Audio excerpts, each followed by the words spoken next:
Well, President Obama and Vice Presidential nominee Tim Kaine trying to temper expectations a bit among Democrats who think that Hillary Clinton has this race already sewn up. But they're warning, as Yogi Berra used to say, it ain't over till it's over. This is going to be a close race, I predict. We're looking good in some polls right now. We're looking good in some polls in North Carolina right now. I mean, I love them. I love them. I love them. But you just got to remember, this has been a season of surprises. Primaries that were supposed to go one way went another way. Polls that said something was going to happen, something else happened. Pundits that made a prediction, they got it wrong. Well, let's take a look at a new Washington Post poll from Senator Kaine's home state of Virginia that shows Mrs. Clinton up by 14 points in that key battleground state. So if so, why is Senator Kaine saying this race will be so close? Jenna Caldwell is a strategist with the DuPage County, Illinois Republican Party. Jessica Ehrlich, former congressional candidate, joins us. Welcome to you both now. Gianna, let me start with you. Is Senator Kaine on the level, or is he just trying to gin up the base? Well, you know what? I talked about this on my social media, my Twitter at Gianna Caldwell this morning. If you look at the news day after day, it appears that the media has already crowned Hillary Clinton as the winner. This is, in my opinion, good for us, Eric. Here's why, and I talk about the Republicans. Because we see after election, when candidates and parties get very comfortable, as they have, the Democrats, you see them time and time again, already putting an RIP sign on Donald Trump. They don't show up to vote. And in this election, especially, Democrats have a visceral hate in some cases for Hillary Clinton, as well as Republicans. In addition to that, people don't trust her. So I say that Republicans will come out in force in spite of whatever the media says in favor of Donald Trump. And if people believe that Hillary Clinton has already won it, her folks won't show up to vote. Well, Jessica, do you think Jenna has a point? I mean, look, Priorities USA, that big super PAC that supports Hillary, they've already put out their ads from Virginia, from Colorado, from Pennsylvania. Is there a possibility that the Democrats could become just too overconfident?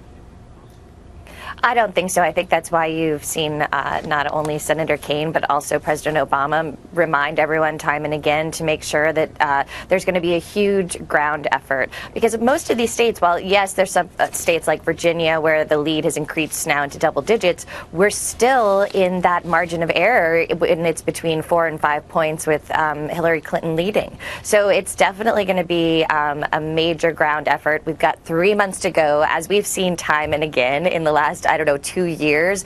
Anything can happen in this presidential election. It's really been remarkable. Yeah, However, I think it's more really that the Republicans are sort of putting the RIP sign on Trump in many ways and trying to focus. Well, they've been saying it themselves and having emergency meetings and trying to focus more on some down ticket races because they really see that as one of the main challenges. Yeah, but let's take a look. We have to be focused. All right, Gianna, let me show you a couple of polls. This is from Florida and Ohio. I mean, is it really that far apart? Look at that.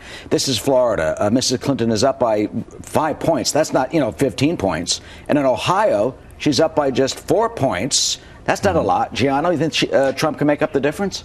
So this is the thing that poll probably isn't showing, is the fact that there's another candidate in this race by the name of Jill Stein, which takes away from Hillary. So when you add in Jill Stein and Gary Johnson, it pretty much put them statistically tied. Now, this is in spite of some of the mistakes and mishaps that Donald Trump has made, which tells you people just want a reason to vote for Donald Trump, and we have to continue to give him to him, and he has to stay on message, stay on track. So this will be a very, very close election, but I disagree with what Jessica said in the point that Democrats, I'm talking Democratic voters, are becoming very overconfident, and they're believing that Hillary Clinton is going to win because they think that Donald Trump is going to be this easy guy to beat, which we saw with 16 other Republican candidates. That certainly wasn't the case. Well, look at the Boston Globe today, and they think that Donald Trump is the easy guy to beat.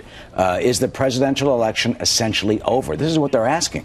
They say with 84 days to go, the 2016 presidential election might essentially be over, barring something totally unforeseen. Every day that goes by without Trump shaking up his campaign is one day closer to Clinton becoming next president.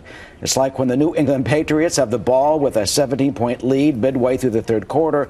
It's possible the other team could come back, but it's probably time to turn off the game and rake the leaves. Jessica, is that fair? I mean, or just so premature? Well, I think it's slightly premature, but we've seen this time and again where all the pundits, whether Republican or Democrat, have been saying lately, the numbers are such that you have got to win certain swaths that Mitt Romney did not win. And Trump is suffering so much with non-white voters right now that numbers-wise, as we've seen over and over in even the primary election, this election comes down to sheer numbers and the electoral college.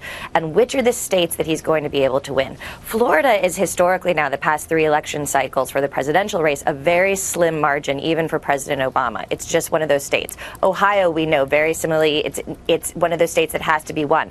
But there are a lot of other states that have sort of, quote unquote, been in play that we've been monitoring the last few weeks. They keep tightening in favor of Hillary Clinton. I mean, with Latino and African American voters, Trump's numbers are so low that it's going to take a huge effort for him to win. What would you say to Jessica finally? What would you say to the Boston Globe? They say that Hillary already has sewn up 288 electoral votes, enough to, win. We have a whole lot more ground to cover. We got about 3 months, and we got a lot of debates in which Donald Trump is going to show why he should be the president, as he did yesterday with his foreign policy speech.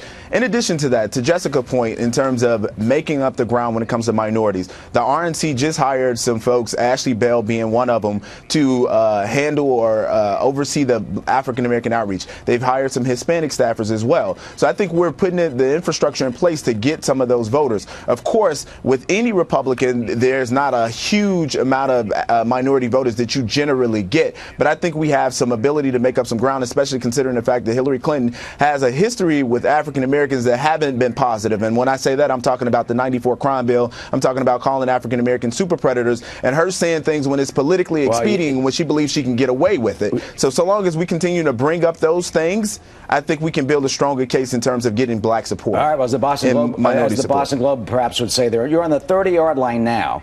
You got 70 yards to go. Is it too little, too late? And we'll see. Well, they can always punt. Statue of Liberty play. Gianno and Jessica. Thank you for having me.